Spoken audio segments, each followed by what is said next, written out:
avançamos então para a quarta-feira, onde retornamos ao livro de Êxodo, e aqui temos algumas considerações também bem interessantes nesta sequência. Então nós vimos no domingo e segundo o capítulo 24 de Êxodo, e agora vamos ver a sequência do capítulo 25, especialmente os primeiros versículos, os versículos 1 a 9, deixa eu achar aqui novamente na minha Bíblia, só um momentinho, o Êxodo 25, 1 a 9, e aqui já estamos nós, e assim vamos encontrar algumas coisas também muito interessantes. Primeira informação, quase aqui nós vamos entrar no assunto do santuário.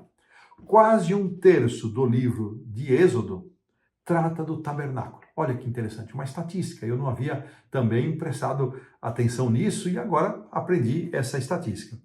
Nós vamos verificar que os capítulos 25 a 31, que é a porção que ainda vamos considerar nesta semana, vamos ver o projeto detalhado, as instruções sobre o modelo e sobre os materiais que deveriam ser usados na construção do tabernáculo. Nós vamos então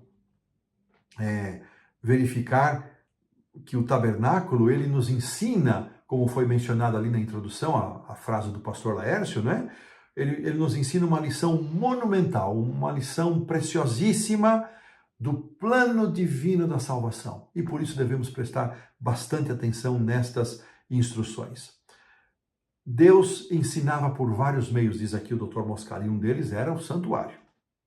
As cerimônias, elas apontavam para Jesus, ilustravam o plano da salvação que seria executado por Jesus séculos mais tarde. Então, um breve resumo aqui. Agora, vamos ver os versos iniciais. Um destaque para o verso 2, quando ofertas foram pedidas ao povo. E aqui havia uma ênfase. Foram pedidas ofertas e o povo deveria dar de forma livre e voluntária, de coração. Irmãos, esta é uma obra que Deus precisa fazer também na nossa vida. Ele precisa nos transformar. Deus deixou um plano de beneficência, assim conhecido por nós como adventistas do sétimo dia, em que devolvemos o dízimo, reconhecendo que esse 10%, a 10ª parte de tudo que ganhamos e recebemos pertence ao Senhor, e Ele nos deixa livres para escolher o percentual das nossas ofertas, e nós temos que pedir a Deus um coração generoso, porque Deus é extremamente generoso e bondoso para conosco. A fidelidade nos dízimos e a generosidade nas ofertas não compram o favor de Deus, não barganham com Deus, não negociam com Deus, elas simplesmente são um reconhecimento de que Deus fez tudo por nós e esta é uma mostra da nossa gratidão imperfeita, humana, que jamais atingirá o padrão daquilo que Deus fez por nós. O verso 8, então, que é o verso mais conhecido, chegamos a ele, onde vamos ler, e me farão o santuário para que possa habitar no meio deles, diz aqui o texto. E o verso 9 fala de um modelo que foi dado a Moisés, e entre o 2 e o 8, né, os vários tipos de ofertas, e aí o verso 9, um modelo segundo o qual o tabernáculo do povo de Israel deveria ser construído. Aqui tem lições preciosas para nós.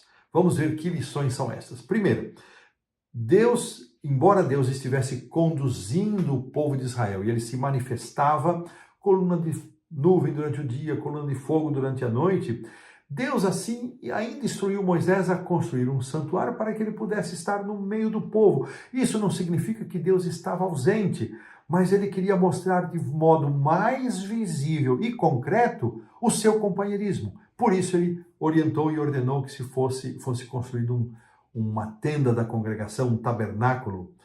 Apesar dos muitos erros que o povo já havia cometido, o povo não seria abandonado, Deus não os abandonaria.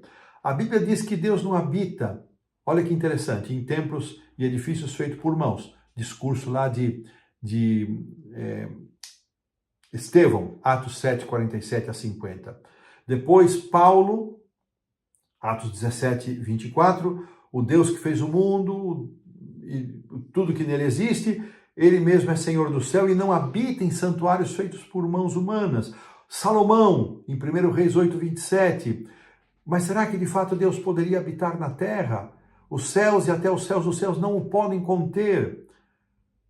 E aí Salomão diz, muito menos este templo. O santuário, então, deveria ser o lugar no qual Deus manifestaria a sua presença entre o povo.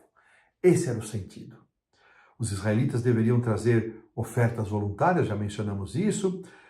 Eram ofertas preciosas que eles haviam recebido dos egípcios quando saíram.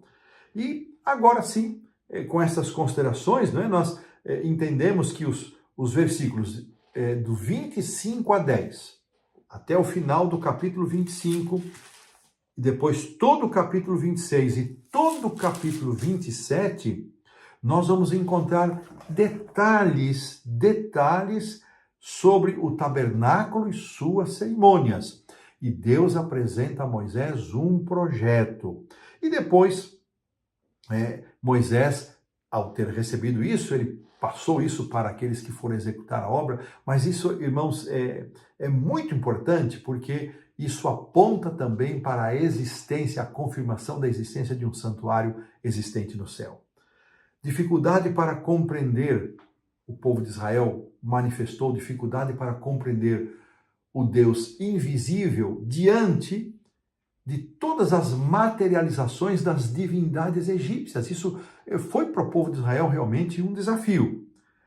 As manifestações idólatras do Egito eram visíveis, mas então Deus estabelece uma forma em que, por simbologia, por símbolos, ele manifestaria a sua presença e apontaria o Deus Redentor e o Deus Salvador. Deus teve paciência com aquele povo e tem paciência conosco hoje. E desta maneira, com essas compreensões que iniciam o tema do santuário, nós colocamos um ponto final na lição da quarta-feira.